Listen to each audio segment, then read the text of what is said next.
All right, Richard, so let's talk about the back half of season 4 of Outlander. Let's start with 4-7, and that is the Down the Rabbit Hole, which is a really important one for Roger because we really get to see him on his own when we get to see him meet Bonnet, who is going to be someone that's going to test and I think let us see him in a different way. Yeah, absolutely. You see Roger in a completely different light. This is the first time you've really seen Roger on his own.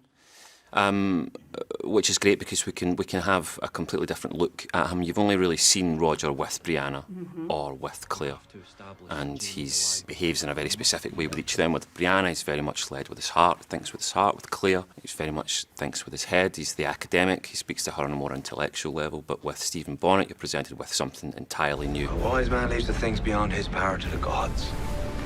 But on this ship, everything's in my power. That honourable side of Roger, that, you know, he has morals, he demonstrates them with absolute conviction. He doesn't like to see anyone hard done by or done wrong by, and that's something that he's very passionate about. He very much wears his heart on his sleeve, and if he sees anyone, especially innocent young people, in any peril or any danger, then he will do everything within his power, even things that are beyond his power. Try and help. He starts to fancy himself as a bit of a hero, but this is a side of Roger that's always been there, and it's a side of Roger that's starting to evolve also. Yeah. He's never been in this situation, but he feels very passionately about, you know, about justice and taking care exactly, of his kid. Justice, yeah. And I think that's something that I was always very excited about playing Roger, because I knew that these qualities are there, they're inherent in Roger. They are there, they just need to be put to the test. And they are in episode 407 onwards. Yeah. This is where you really start to see parts of Roger that I've always been excited about since reading the books. I've thought, we're never going to see that until like later on, but when we do, that's going to be quite exciting. Good stuff. Yeah. Was this a rough episode? Because there's just so much. I mean, when it gets down to throwing the baby over, it was like, I don't know how you play that and not. Oh man. I didn't. It was absolutely brutal, and I was so drained by the end of it. And I love playing with Ed Spilliers. We just play together. Yeah. There's an amazing chemistry. That's a really strange word to use between Stephen Bonnet and Roger, but it's true. No, it is true. We really played off each other. There's a lot going on. And I remember saying to Ed at the end of the day, I was like, you have just drained me. Yeah. I'm just done.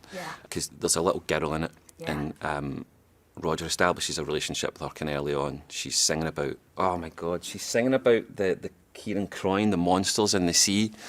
And he says to her, there's no monsters in the sea, don't worry about it. There's sharks, maybe.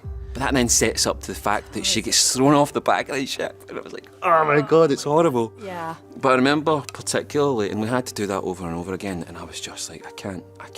Yeah. This is horrific. And I remember walking in into the captain's quarters, where Stephen Bonnet's, discovered people with pox and he's thrown them off the ship, and walking in, and the look that Kiwi is the actress that played the little girl, the look that she gave me, it was just one of total helplessness. And Roger sees that she's got the pox, and it was like a knife through the heart. Oh my God, yeah. It was horrible.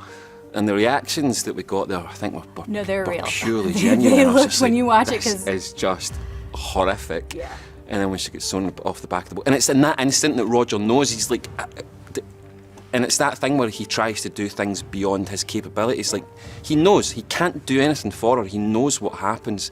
He also knows the danger of a child being present with the pox in such a confined space as a ship, a transatlantic voyage. So there's a lot going on. There was just so much to play. I found that very interesting, at the same time very taxing.